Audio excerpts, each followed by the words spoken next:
Hey y'all, welcome to the Throttle the Floor podcast. I'm your host, Will Earnest, here today with my co-host, Evan Sager. Hello, y'all. We are back after some interesting action this weekend. You had a motorsports triple header with NASCAR at Dover, IndyCar in Toronto, Canada, and NHRA up in the Northwest Nationals up in Washington. But I want to start here today. There was some drama with Mark Martin and Larry Reynolds and Daniel Trotta, so yeah. And my take on it, I feel like they shouldn't be attacking Mark Martin for just speaking on what he thinks. I mean, it's for free country, free speech. I mean, we have, First Amendment right, freedom of speech. I mean, we are entitled to have, an opinion, let people speak their opinions, if, Mark Martin wants the full 36 race Winston Cup points format, somebody like Daniel Trotta wants eliminations and playoffs, and, but somebody likes the old chase format, so, but people have their own opinions. People are entitled to say their own opinions, whether it's even about the playoffs or even just about, schedule agreements, Oh, we want a race in San Diego. Oh, we want, Chicago Street Race should have stayed for a fourth year. Oh, we want Chicagoland to come back, et cetera, et cetera. My take on it, Mark Martin has some truth. A lot of people want the old Winston Cup Series track schedule and the elimination system and how they did it for their point system. But I get where Daniel Trotta is coming from. I like the current format, in my opinion. To me, it fits this current style of NASCAR. Yeah. Yes, the Winston Cup Series had its moments, but I like the way they do it now. It's a completely different style at NASCAR, so, that doesn't mean you necessarily need a different points format, but right. That's what NASCAR decided to do. And I had kind of almost like a draft, like a written up web story that wasn't published. It was pretty lengthy, but it was kind of talking about different formats and different advantages and stuff. And I also predicted that Homestead would be the finale in 26 in a rotation format. But besides that, even this podcast in general, you just look, we have different, a different points format. It's slightly different. It's pretty normal to cut points, but I have 5 points for leading a lap, 5 points for leading the most laps, and that calls back to, the Winston days. Right. The Winston Cup days. And so kind of just, it was a pretty, long story, and it wasn't ever published, but it was, it had some different opinions on just kind of my opinions on, the playoffs and right. Even how the championship should be a rotation, and Homestead being one of them, and I even had Vegas and Kansas, so I kind of predicted it of sorts. And it also went into getting rid of the winning you're in format, but it's really just kind of just a matter of if people have opinion, respect their opinion and at least let them say their opinion, right. Rather than just going after them or publicly attacking whatever all that drama was. But yeah, so all the public attacking is not great. And Larry McReynolds, it's just another thing against NASCAR and their sponsors and partners and all that. Anyways, getting to Dover now. I thought stage 1 was pretty good because, you had the new tire, and we'll get to the new tire, how it actually performed in a minute. But really, stage 1 was just good because practice and qualifying were rained out, so you had some good cars towards the middle and back of the pack, and then you had some bad cars towards the front. So you kind of had some battles there, and the tire, there was some tire wear and problems for a few drivers towards the end of stage 1, but I don't know what happened after that. It's just like the tire just quit. Falling off. Yeah. I mean, A.J. Allmendinger wrecked, twice in that first stage? Or no, Yeah. First stage 1 and stage 2, I guess. Yeah, and then didn't he have, like, that brake problem, I think it was? Yeah. I don't remember. TNT had some problems. I don't know what they were doing with, like, SVG in the starting lineup. That was not SVG. I don't know who that man was. Like, might have been J.J. Elliott when he was back with Toyota. Maybe. I don't know. It had, like, Toyota on the fire suit, like... Yeah, I don't know. I don't know what they're doing. They're pulling a Fox on us. I mean, that wasn't the only thing. I mean, towards late in the race, like, the pit road light was completely malfunctioning, and you almost had half the field go down on a closed pit road. Yeah, I wonder how NASCAR would have handled that one, because that would not have been great. Yeah, that would have been ugly. But let's talk about Chase Elliott. I don't want to, but I'm going to. Oh, no.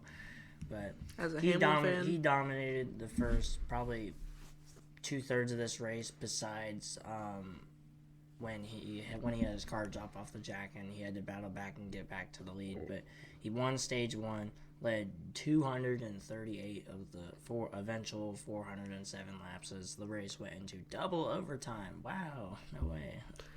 As a Hamilton fan, this makes me nothing more than joy. Yeah.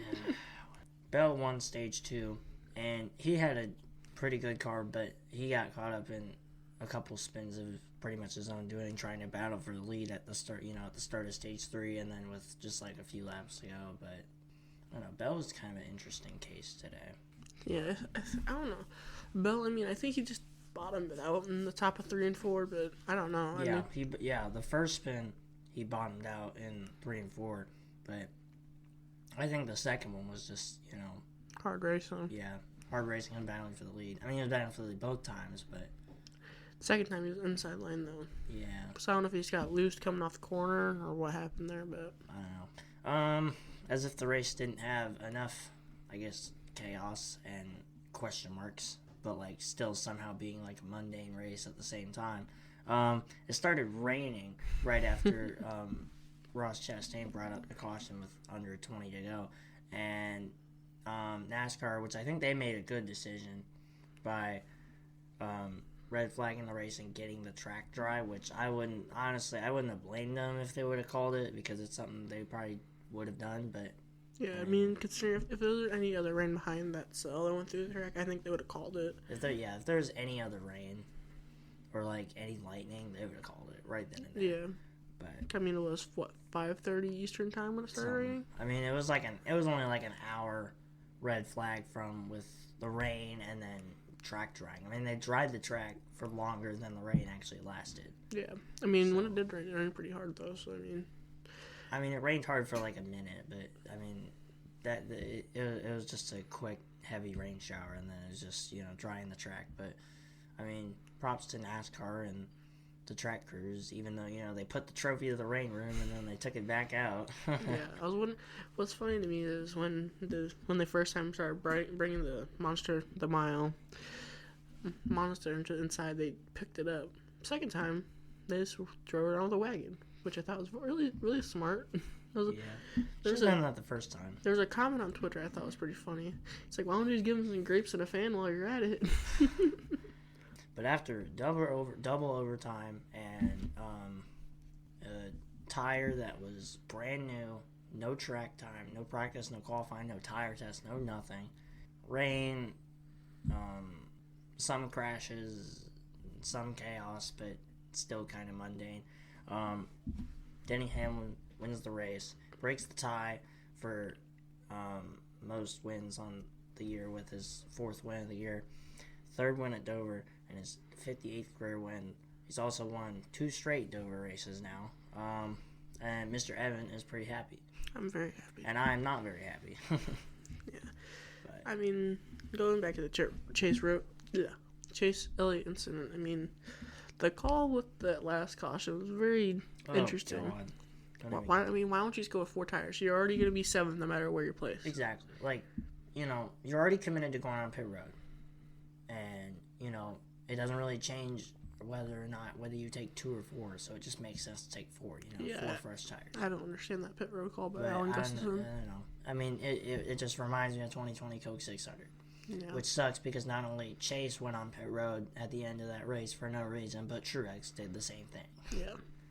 So, it's funny how events can change. 5 years ago, it's just like, oh, Chase Elliott, cool. And now 5 years later, it's, oh, I'm a Chase Elliott fan, hopefully. Yeah, I mean, I don't know. I mean, it's a gamble that almost paid off, but it did pay off. I mean, I was surprised that he was still up to third until, like, the last probably, until basically after the rain delay, and then he slipped back to sixth, which, that cost me. I took my 1 point lead that it was going to be, and now I'm down by 2, and we'll get to the rest of the points in a few minutes. But Briscoe ended up second for the second straight week. He had the new tires, and he definitely had a chance to clear Hamlin off of 2, but Hamlin just kept his foot in the gas, and otherwise they would have taken out each other. And Briscoe wanted to race him clean, obviously, because he's a teammate, and, it's just, make sure a JGR car wins. And also a new driver to JGR in total. Yeah. To keep his job. Yeah. Bowman ended up third, Larson fourth, and Ty Gibbs fifth. I want to talk about that rear view camera. Oh boy. This is the second year in a row now where Hamlin has won at Dover and error blocked with that camera. Now, honestly, I mean, as much as that rear view camera sucks and as much as it shouldn't exist, I mean, like, arrow blocking isn't new. Yeah. I mean, I think of, Logano and Harvick in 2020 at Kansas in that 550 package. So, like, even if you're, like, on the side of, oh, these rear view cameras are nice, what's the point? Right. Like, everybody already knows how to arrow block and spew all the dirty air. What's the point of strapping a rear view camera? It's not even like a mirror. It's a camera mounted to the roof of the car, okay? Put it to you this way, okay? Rear view cameras are used for, like, like you're backing up in the driveway, you're backing your boat and trailer on the boat ramp. Make sure you don't hit grandma with the with the crock pot, like going to the family cookout.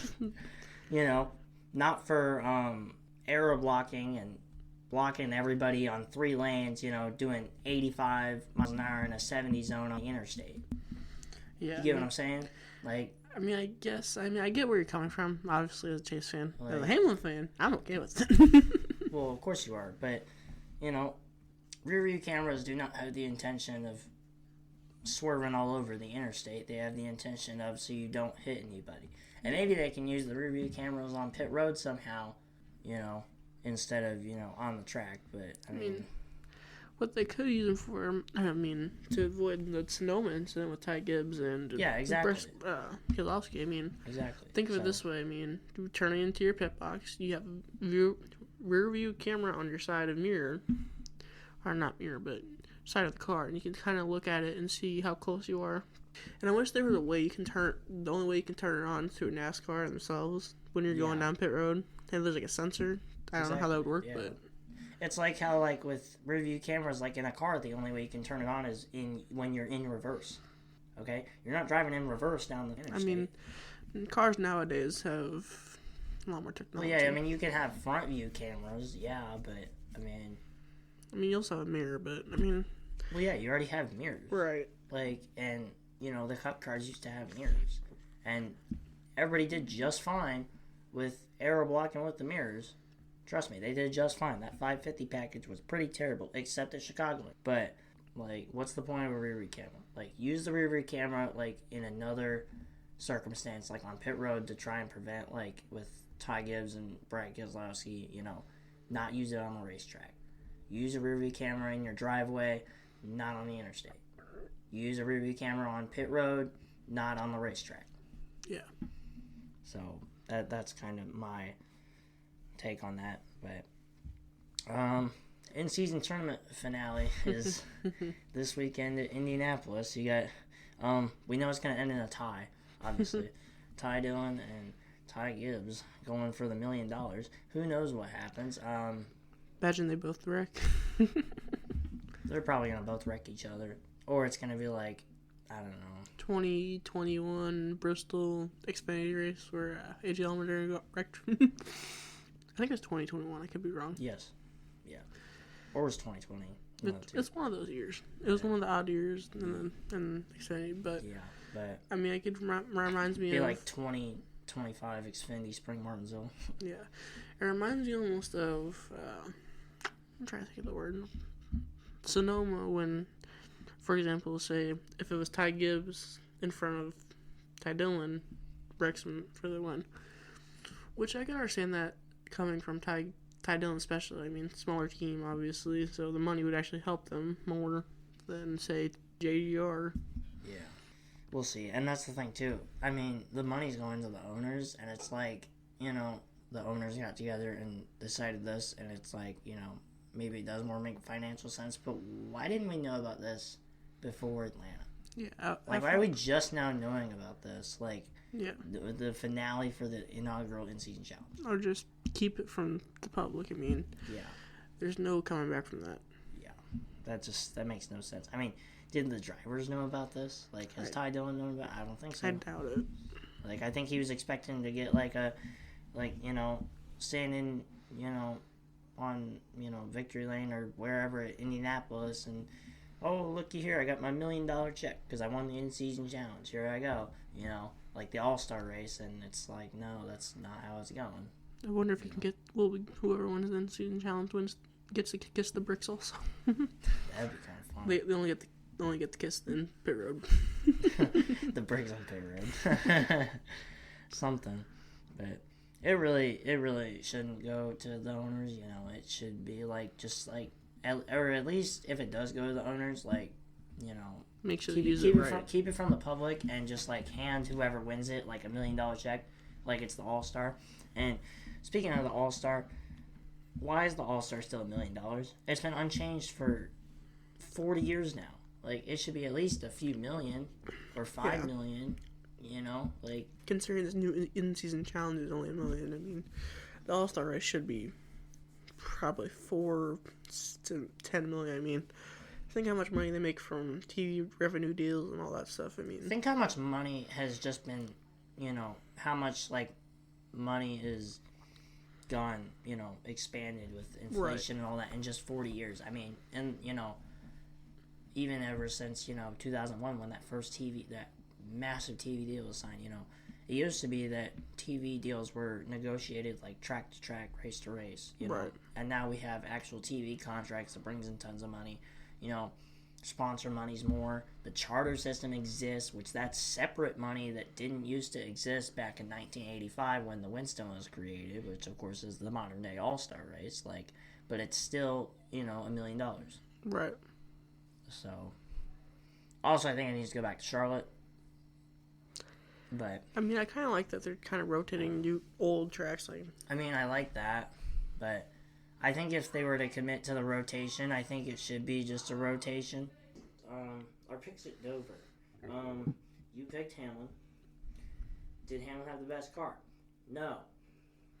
Did Hamlin have the second best car? No. I don't think. I mean, him and Bell Hamlin had the third to fourth best car. I mean, him and Bell had a good battle until Ty Dillon, you know, arrow blocked him. But as Hamlin said on the radio, I mean, he has another fight to win. So I mean, he understands that and he respects that, which I get. You know, Hamlin got the win, aka Evan got his second win of the year after, you know, you picked Hamlin at Martinsville. Hamlin led 67 laps, including the Xfinity fastest lap, which just so happened to be on lap 407, which was the last lap, you know, even after, you know, the double overtime stuff. But I picked Chase. He finished 6th. He should have finished at least 3rd or win, but it's whatever. Led 238 of the eventual 407 laps. Started from the pole because practice and qualifying was rained out, and he led the most laps. Mason picked Bowman, who ended up 3rd and led a lap. Zach picked Kyle Busch, which was kind of interesting because Kyle Busch had kind of a decent car, and then Didn't have a decent car. Yeah. I mean, he still finished 11th, but... He's kind of stayed in the mid-pack all race. I mean, he had some moments, but nothing crazy. He was aight. He was just aight. But, Haley picked Briscoe, who finished second, led, like, the opening 13 laps. Bernardo picked Larson, who ended up fourth, even though he had probably like a 6th to 9th place car. But I mean, Chase had a winning car, then a top 3 car, then 6th. So it is what it is. And then Byron was running pretty good, like top 10, and that's who Stacy picked again. But then he got spun around and hit the wall with like a couple laps to go, and ended up 31st. Yeah, with the DNF that did not finish. Yeah, no, Byron's just haven't been having a rough year overall. I mean, the first half was good. He's just been having he's got the summer slump. I mean, he's lost the regular season points lead for the first time in maybe all year, actually, because, you know, he won back-to-back Daytona 500s, so, yeah, maybe. Anyways, getting into points now. Evan has retaken the points lead, unfortunately. Yippee! He leads by 2 points. Whole 2. Count 'em, 2. Dose. Hey, that's twice as many as my points lead last week, which was uno. 1 point. Hey, and now it's 2 points. Better than nothing. I mean, better than being tied, but... What do we do in a tie, hypothetically, based on finishes? Oh, like if we were tied at the end of the year? Mm-hmm. Hypothetically. I haven't got that far yet. I feel like, I don't know, part of me wants to do something like top 10s. Part of me wants to do like what they did back in the Winston era, which is wins. Or we both have 2 wins right now, as it stands. Even though I should have 3 wins and you have 1, but it's okay. Hey, so whatever floats your boat, yo. Haley's 143 back, Mason's 197 back, and Zach's 215 points back, and then we get, you know, the part-timers. The part-timers. Alright, switching gears into probably some more interesting news, IndyCar. Yes, IndyCar. Yes. They were in Toronto. They had a lot of cautions throughout the afternoon. Penske had another bad day, like they have been doing this year. Scott McLaughlin just straight up like lost a wheel. He was retired after the race. I mean, I don't know what happened after that. Yeah. Newgarden got stuck underneath a car.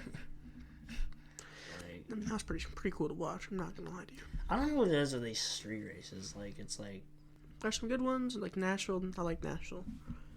Nashville street course, I love it, but yeah.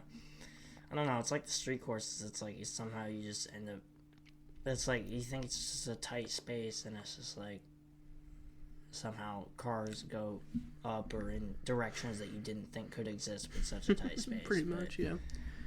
I mean, that's how pretty much any IndyCar person watches. I mean, yeah. I don't know how people watch IndyCar. That's my opinion. Yeah, but Pat O'Ward won his 2nd race of the year. Under caution, because that's just how the afternoon went. There was too many cautions. It's also the 2nd win for Chevy this year.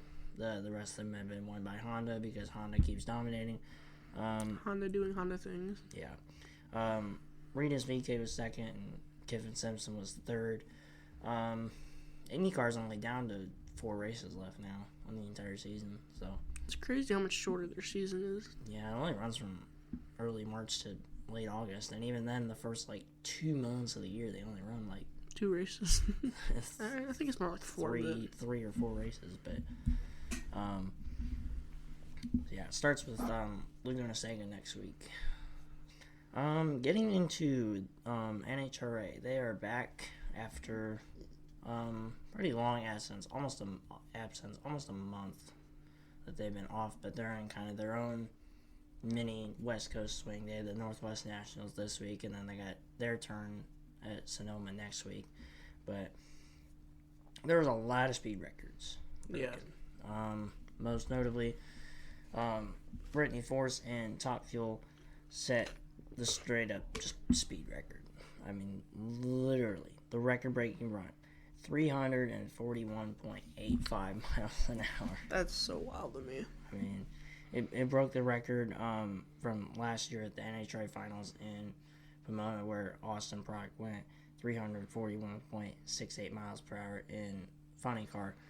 For a while, funny car was slightly faster than Top Fuel, but now Top Fuel's back on top. But I mean, they had ideal weather conditions, and then that track up in Washington, it's like right on sea level basically. So the air is just it's ideal conditions. So and it might happen. And honestly, there could be more records broken in Sonoma next week. So, or I guess this weekend. Yeah. So we'll see. Past tense or future tense, I should say. Yeah. That record-breaking run was in the semifinals, and you might be thinking, "Wow, Brittany Force won." No, she did not. No, she lost in the final to Sean Langdon, who got his third win of the year in Top Fuel and took over the Top Fuel points lead from Tony Stewart, who had held it since, I believe, Chicago back in May. You could be correct. Matt Hagan bested Ron Capps in funny car for his first win since Dallas in the fall of 24, and then Dallas Glenn won in Pro Stock, and Gage Fair won in Pro Stock Motorcycle. Again, we've said that a few times this year. Yeah. So, also prayers go out to Sean Reed. If you heard about his pretty bad injury during the third qualifying session, he lost his right rear tire and impacted the left side retaining wall. He had 2 broke ribs and straight up just lost his left pointer finger. Like his left pointer finger is gone. Gone. That thing gone. Also, sending prayers out to, on some unfortunate news today, we found out Ozzy Osbourne has sadly passed away at the age of 76. Rest in peace, Black Sabbath. Yes. My dad is not happy. Yeah, I sent, because he's been at work, I sent him the screenshot from that, but yeah, so. Yeah, my dad never said anything when I said he never texted me back. Anyways, looking ahead to this weekend, as mentioned before, IndyCar's at Laguna Seca, and NHRA gets their crack at Sonoma this weekend. IndyCar has only 4 races left on their season, and NHRA, they're getting close to their crown jewel event, the U.S. Nationals in Indianapolis at the end of August. NASCAR is getting their turn at Indianapolis this weekend. Got ARCA and trucks at IRP, and then Xfinity Cup, of course, on the Big Oval. I'll be there for the Cup race this weekend, taking pictures, and Iowa's next weekend, so that's back-to-back for me. It's gonna be the first time I've done that. I've done two Cup races in 3 weeks twice, but this will be the first time I get to do back-to-back, so I'm pretty excited for that. So, yeah, our picks for Indy, I'm picking Briscoe. Obviously, he's finished second the last 2 races, so he's got good momentum. But kind of my biggest thing is Pocono is probably about one of the closest tracks you can get to Indianapolis in terms of comparison. And Briscoe won Pocono. So, I mean, yeah. Plus, it's his home track. So. And his idol, Tony Stewart. Yeah, his idol Tony Stewart, won his first Brickyard 400 in 2005, so 20 years ago. So. 20th anniversary. Yeah. Hey, maybe Briscoe can replicate it. Although Evan over here was going to be like, I'll bet you $40 that he's not going to win. But I don't think he can do it. I mean, yes, Pocono's a good example, but I mean, that was just about track pushing the whole race. I mean, if Hamlin was leading that race, he would have won. I mean, Briscoe and Hamlin were going to do the same strategy, air block the crap out of the other one. I mean, yeah, well, Hamlin air blocked the crap out of Bell and Chase and still won. Briscoe and everybody. So, but I mean, back on the aero thing, I think we need to find a new package for kind of those weird intermediate tracks. The quirky tracks, so like Dover, Nashville. I mean, Nashville is good. It's better than Dover. Better whatever Dover put on. That was something. Honestly, I mean, it's weird because the concrete tracks, you have to treat them different. Yeah.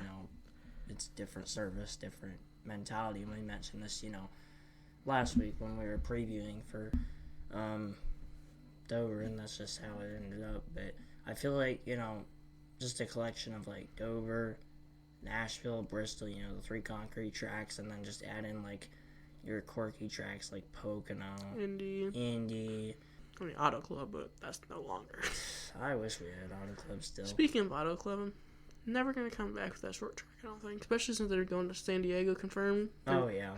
They're racing I've just figured in the back of my head that they weren't going to go back once they were, like, selling off a lot of the land. Because, prime real estate down there. The booming real estate market. So. But funny enough, San Diego's been officially just swapped in for this Chicago Street Course on July 4th, which is also, they're also racing on the Naval Base, for one. And secondly, America's 250th birthday. Yeah. So it's kind of patriotic. Yeah. I don't know if they're going to do Chicagoland, to be quite honest. I don't know. I don't know what they would switch it out for. I really don't. Exactly, yeah. And unless Kansas loses the date? No. So I was like, unless they switch out the spring Kansas Day for spring Chicagoland. I could see NASCAR doing it. I don't want it to happen, but I could see it. I could see it only for the fact that they keep the Kansas as a playoff race. But I don't know. Or they could take one of the Las Vegas dates away, but I don't think they will. They could spring Las Vegas. It's just.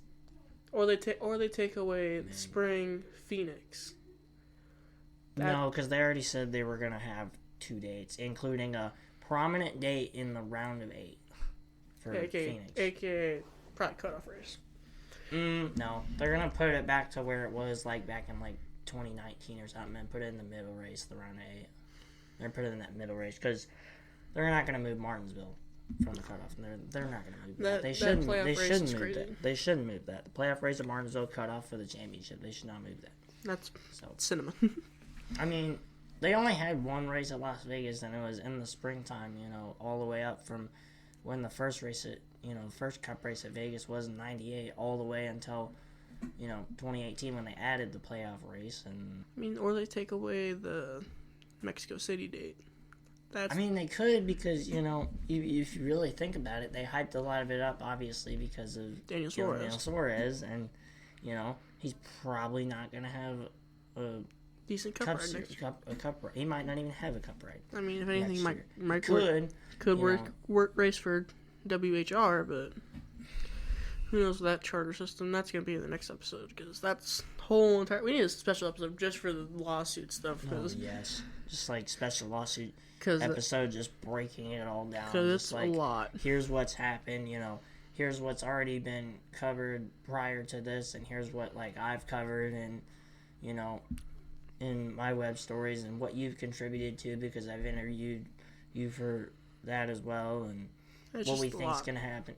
It's I don't know, that might have to be like a bonus episode or something. Because it's just so much stuff you have to go through. You have to look through legal documents and all that stuff, and it's probably going to take a half-hour episode for that just alone, maybe an hour, because it's a lot. Something.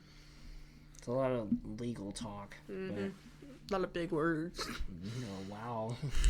Yeah. We'll see. It's almost like a headache. It's like it really got started, It's been almost a year now that we've been going at this. Yeah. And trials in December. And I highly doubt they're going to settle before that. I don't think so. It's just, is it even going to end with the in the trial in December? It might stretch all the way to February. Or it might get a mistrial. We might be talking about this till Speed Weeks next year. Or it goes into mistrial, and I don't know what happened with that. So much stuff, but it's been an interesting episode to say the least for today. All right, Evan is picking Byron for Indy. No particular reason I'm picking Byron. I just couldn't think of a really good driver that's at Indy. You were also the last one and almost, and basically the slowest one, which is weird because normally I'm always waiting on somebody till Thursday. Hey, in Thursday my defense, night. I was at work, so I didn't see your text. Slow. Shush. Whatever. Also, you texted me at 3. I think it was 12 o'clock in the morning. You texted me who you picking? Yeah. I was asleep. I had work. I mean, yeah. But... It's like old man. Jesus. Yeah, but Mason picked SVG. I don't know why, but all right. I mean, if he wins, he wins. Unless you think it's Indy road course for some odd reason. I don't know. I have no idea It's what the hell he picked plausible. him. I mean, it's plausible. Maybe SVG just like wrecks everybody and pushes Ty Dillon to the win of the in-season challenge for no reason. Why? Who knows? I mean, never know with the Alliance. You gotta have a good Chevy Alliance they're going. Chevy Alliance. Hey, you remember that Chevy Alliance at Fall Martinsville? Yeah, don't remind me. Okay. Yeah. Who knows? Colin from Dairy Queen, he called in right before we got this episode started to record, and he decided to go with Ty Gibbs. I believe he finished like fifth last year in Indy, and he finished fifth at Dover. So I mean, he has some good momentum. Yeah. Plus, he's going for the in-season challenge against Ty Dillon. So hey, imagine if Ty Dillon actually wins this. I'll be ecstatic. And Ty Dillon did win an Xfinity race at Indy in 2014. So yeah, 2014. That's also almost over a decade old now. But well, he's still going to win there. So. I get what you're saying, but I mean, also think of the facts of imagine Ty Dillon winning, or in another scenario, Ty Gibbs wins. So yeah, and be like, end the season challenge now, yada yada yada. And then Stacy's still picking Blaney. I mean, it's okay. It's It is what it is. Yeah. Thank y'all for listening, or hopefully watching. I mean, I've said that probably like 6 times now, but it's okay. Yeah, hopefully watching, or at least listening to this week's episode of the Throttle podcast. Make sure you listen on Spotify, Apple Podcasts, Amazon Music, wherever you get your podcasts. I don't know, I'm not your dad, but and make sure you check out the Throttle podcast Instagram and the Chillo Photography Instagram, especially that. I'll be posting on that for back-to-back weeks because I'm going to Indy and on Sunday, and I'm going to Iowa, so we'll see. Yeah. So thank y'all for tuning in. Catch y'all, I think, next week. Hopefully. Next week, maybe. Hopefully, we'll see. I mean, last week we didn't. Last week we didn't even record till like Friday. So yeah, that was an interesting week. This has been an interesting day. Yeah, it's been an interesting few hours since I've been here. Yeah, but thank y'all for tuning into this week's episode of the Throttle podcast, and hopefully we will see you next week. Peace out, y'all.